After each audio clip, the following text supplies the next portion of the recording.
The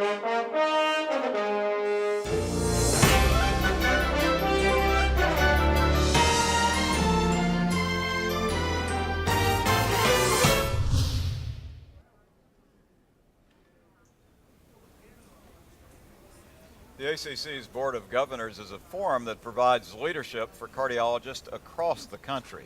Since there's been a lot of dramatic changes in the practice of cardiovascular medicine, we thought it might be appropriate to gather the key leaders of the Board of Governors to discuss initiatives of the college aimed at those challenges. So I'm glad to be joined by outgoing Board of Governor Chair Dr. Dick Kovacs, the incoming Board of Governors Chair Dr. Thad Waits, and the incoming Board of Governor Chair-elect, a lot of words there, is Dr. Dipti Itchaporia. Glad to have all of you with us. Thank you. We have sort of the leadership. Are you glad to be outgoing? Is that in just a few hours? In a few hours. Dick, let me start with you and tell me, what is the role of the Board of Governors and the ACC chapters? Well, the Board of Governors exists for the purpose of bidirectional communication from the members up to the Board of Trustees leadership of the college and back down in the other direction. There are chapters in every state. There are chapters in Canada, in 11 international chapters now, and in the military as well. So every member is represented. So you're really the forum, I mean, you really are the passageway from the members to the leadership of ACC. A very important passageway. Yeah, absolutely. Tell me, there were tremendous changes. I mean, it seems like every year we get together and we talk about tremendous, but this really was a year of tremendous changes. What do you see as the biggest trends that you've had to deal with? A huge trend in movement of cardiologists in the United States into affiliation with their hospitals in some way, shape, or form.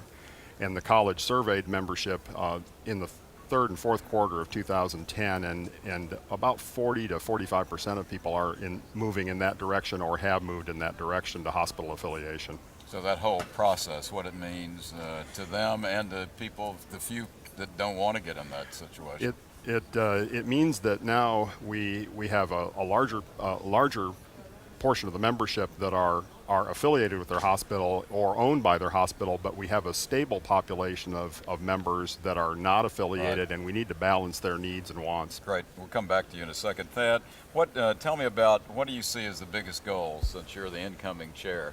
Well, as you said, it's been a year of dramatic change and several years of dramatic change, but what I see coming up is a year of opportunity. There are just so many things out there that we can do. One of the biggest things is in our Pinnacle network and our Pinnacle registry, which is outpatient registry. Right. And within that, we just have such a huge opportunity. And then we also have lifetime learning, and we're moving toward doing it at the bedside, in the cath lab, in the patient's room, and I think that's a huge opportunity for us. That sounds intriguing. I'll come back to that. Dipti, you're from California, okay? It's a state of immense change. Talk a little bit about the impact that you see in California, things that Dick mentioned.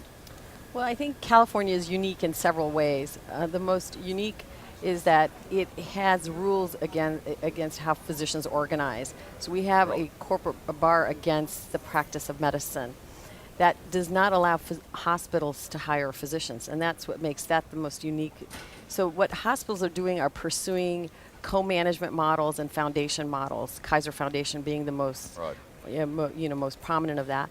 And that's how they're pursuing their integration models with their physicians, rather than actually hiring their physicians. I think the second way that California is unique is that California appears to be a hotbed for a lot of the pilot projects for the payment reforms and healthcare delivery models. So for example, right now, there is a bundled payment pilot project going on for cath PCI in California. As far as hospital, the delivery systems, there is a ACO model going on with the Monarch IPA, and that's the first of its kind being piloted. So California is sort of a hotbed for testing out some of these new novel ways of payment and delivery of health care. I'll ask, that's great information, Dick and Thad. Other trends that you see in the state level that's impacting our practices? I think payer advocacy is going to be huge. I know in the state of Mississippi we've had some issue with Medicaid and with the Blue Cross, and we're organizing within the ACC and within the Board of Governors to be able to systematically approach those problems. Right. Dick, I was going to ask you, but I also want to ask you about the team building concept. But That's exactly what I was going to say. Is a trend is and whether it's California, Alaska, or Mississippi or Indiana, where I'm Right.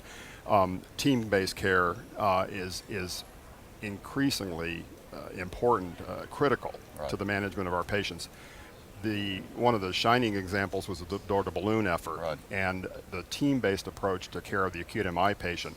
The next challenge is the hospital to home initiative Right. that's getting a lot of prominence at this meeting, and the need for all members of the team to be part of that effort to reduce hospital readmissions for heart failure. Big time.